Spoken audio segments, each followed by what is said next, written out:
Assalamualaikum warahmatullahi wabarakatuh. Perkenalkan, nama saya Devina Fitriana Ulanur Makmun dengan NIM 210331202, Prodi Manajemen Fakultas Ekonomi dan Bisnis. Di sini saya akan menyampaikan materi tentang peran dan fungsi bahasa Indonesia pada bidang manajemen pemasaran. Oke, langsung saja saya bahas melalui PowerPoint yang sudah saya siapkan ini.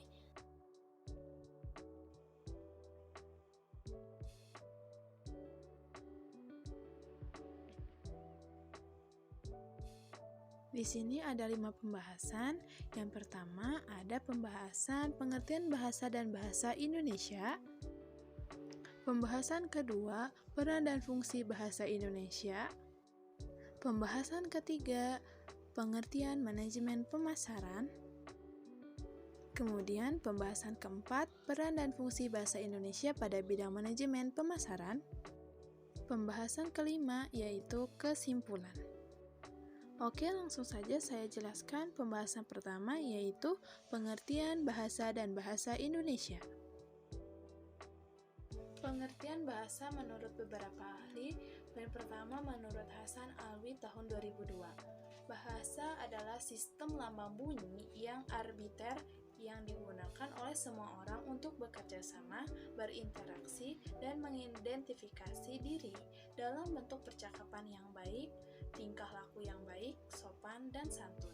Poin kedua, menurut Abdul Chair, tahun 1994, bahasa adalah alat komunikasi bagi manusia. Poin ketiga, menurut Arimurti Kridalaksana, tahun 1985, bahasa adalah sistem lambang bunyi bermakna yang dipergunakan untuk komunikasi oleh kelompok manusia. Sedangkan bahasa Indonesia adalah bahasa Melayu yang dijadikan sebagai bahasa resmi Republik Indonesia dan bahasa persatuan bagi bangsa Indonesia. Bahasa Indonesia mempunyai kedudukan yang sangat penting seperti tercantum pada Ikrar Sumpah Pemuda tahun 1928 yang berbunyi, "Kami putra dan putri Indonesia menjunjung tinggi bahasa persatuan bahasa Indonesia." Ini berarti bahwa kedudukan bahasa Indonesia berkedudukan sebagai bahasa nasional. Pembahasan selanjutnya yaitu peran dan fungsi bahasa Indonesia. Peran dan fungsi bahasa Indonesia, poin pertama, bahasa Indonesia ialah bahasa resmi Negara Republik Indonesia dan bahasa kesatuan untuk segenap golongan dan semua lapisan masyarakat Indonesia seluruhnya.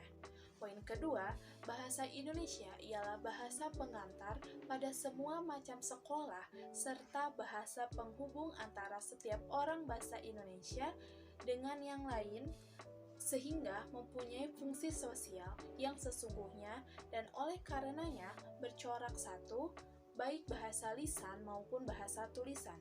Poin ketiga, bahasa Indonesia ialah satu-satunya bahasa kebudayaan bangsa Indonesia dalam arti seluas-luasnya dan sedalam-dalamnya sehingga setiap pendapat dapat dirumuskan dan setiap perasaan dapat dilukiskan dalam bahasa itu. Poin keempat, bahasa Indonesia kini sedang tumbuh, dan dalam tumbuhnya menerima semua anasir yang berasal dari bahasa daerah atau bahasa asing yang memang dapat memperbaiki serta memperkaya pembendaharaan kata-katanya, sedang corak dan bentuknya akhirnya ditetapkan oleh masyarakat Indonesia. Pembahasan ketiga yaitu pengertian manajemen pemasaran. Pengertian manajemen menurut beberapa ahli. Yang pertama, menurut Philip Coulter atau Armstrong, tahun 2002. Menurutnya, manajemen pemasaran adalah analisis, perencanaan, pelaksanaan, dan pengadilan atas program yang dirancang untuk menciptakan, membangun, dan mempertahankan pertukaran yang menguntungkan dengan pembeli sasaran dengan maksud untuk mencapai sasaran organisasi. Yang kedua, menurut Buchari Alma tahun 2004, manajemen pemasaran adalah merencanakan, pengarahan, dan pengawasan seluruh kegiatan pemasaran perusahaan ataupun bagian pemasaran. Yang ketiga, menurut BMNI tahun tahun 2007. Menurutnya, manajemen pemasaran adalah proses untuk meningkatkan efisiensi dan efektivitas dari kegiatan pemasaran yang dilakukan oleh individu atau perusahaan. Poin keempat, menurut Lupio Adi tahun 2006. Menurutnya, manajemen pemasaran adalah suatu analisis, perencanaan, pelaksanaan, serta kontrol program-program yang telah direncanakan dalam hubungannya dengan pertukaran yang diinginkan konsumen yang dituju untuk memperoleh keuntungan pribadi maupun bersama. Poin kelima, menurut Swasta tahun 1995, menurutnya, manajemen pemasaran adalah penganalisaan, perencanaan, pelaksanaan, dan pengawasan program-program yang bertujuan menimbulkan pertukaran dengan pasar yang dituju dengan maksud untuk mencapai suatu tujuan perusahaan. Selanjutnya pembahasan keempat, yaitu peran dan fungsi bahasa Indonesia pada bidang manajemen pemasaran. Menurut Goris Khelaf tahun 2001, peran dan fungsi bahasa antara lain adalah: poin pertama, alat utama untuk menyampaikan ekspresi diri. Bahasa sebagai alat komunikasi dapat dimanfaatkan oleh para pelaku pemasar dalam mengungkapkan maksud dan gagasan terhadap sebuah produk yang akan dipasarkan. Poin kedua, alat komunikasi. Bahasa sebagai alat komunikasi memudahkan pelaku pemasaran dalam mengkomunikasi apa yang telah menjadi rencana dan tujuan yang akan disampaikan kepada khalayak ramai. Poin ketiga, alat mengadakan integrasi dan adaptasi sosial. Bahasa sebagai alat integrasi adalah sebuah sistem yang mengalami pembaruan hingga menjadi satu kesatuan yang utuh. Sedangkan bahasa sebagai alat adaptasi sosial adalah kemampuan berubah atau diubah untuk menyesuaikan diri dengan keadaan yang berubah. Poin keempat, alat mengadakan kontrol sosial. Sebagai alat mengadakan kontrol sosial, bahasa merupakan alat yang dipergunakan dalam usaha mempengaruhi tingkah laku dan tindak tanduk orang lain. Oleh karena itu, peran bahasa sangat besar dan sangat mempengaruhi dalam manajemen pemasaran. Hal ini dapat dilihat dari beberapa poin. Poin pertama, iklan produk atau jasa tanpa ada bahasa yang benar, baik, dan menarik dari seorang marketing, tentu pembeli atau konsumen tidak akan mengerti dan tidak akan tertarik terhadap produk yang ditawarkan atau dijual. Poin kedua, ketika menawarkan produk atau jasa kepada konsumen, seorang marketing atau salesman haruslah menggunakan bahasa Indonesia yang baik dan benar, sehingga apa yang ditawarkan terhadap produk tersebut dapat meyakinkan pihak konsumen.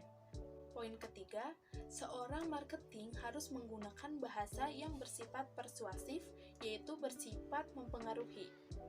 Poin keempat, ketika konsumen melakukan komplain terhadap produk atau jasa yang ditawarkan, berikan kesempatan kepada konsumen untuk berbicara. Poin kelima, seorang marketing harus bersikap sopan dan santun dalam berbicara, walaupun ketika memasarkan produk, konsumen tidak tertarik terhadap produk yang sedang ditawarkan. Kemudian, pembahasan terakhir yaitu kesimpulan. Bahasa adalah sumber daya bagi kehidupan bermasyarakat. Kita dapat dikenal dan populer di lingkungan pekerjaan, baik di perusahaan, lingkungan perkantoran, organisasi, atau lingkungan masyarakat karena adanya peran bahasa Indonesia. Berdasarkan poin-poin yang sudah dibahas, dapat disimpulkan bahwa poin pertama, bahasa adalah alat komunikasi yang digunakan oleh masyarakat pemakainya untuk bekerja sama antar individu. Poin kedua, bahasa adalah sebuah proses penyampaian pesan oleh seorang untuk kepentingan pribadi atau organisasi kepada pihak lain agar pihak tersebut memahami apa yang disampaikan oleh orang tersebut.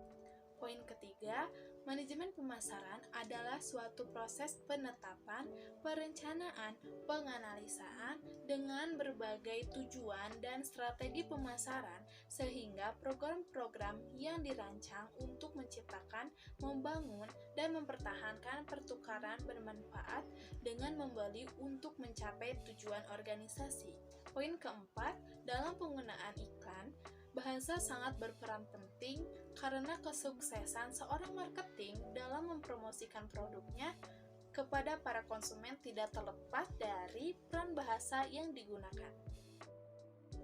Referensi yang saya gunakan untuk membahas materi ini, yang pertama berasal dari portal jurnal Universitas Labuhan Batu yang ditulis oleh Fauzia Hanum, yang kedua berasal dari slide flyer yang ditulis oleh Dr. Haji Taufik Nurhadi, MPD.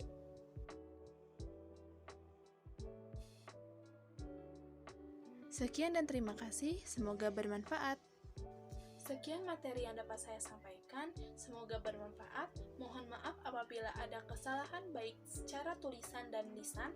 Saya, Devina Fitriana Wulandari Makmun, pamit undur diri. Wassalamualaikum warahmatullahi wabarakatuh.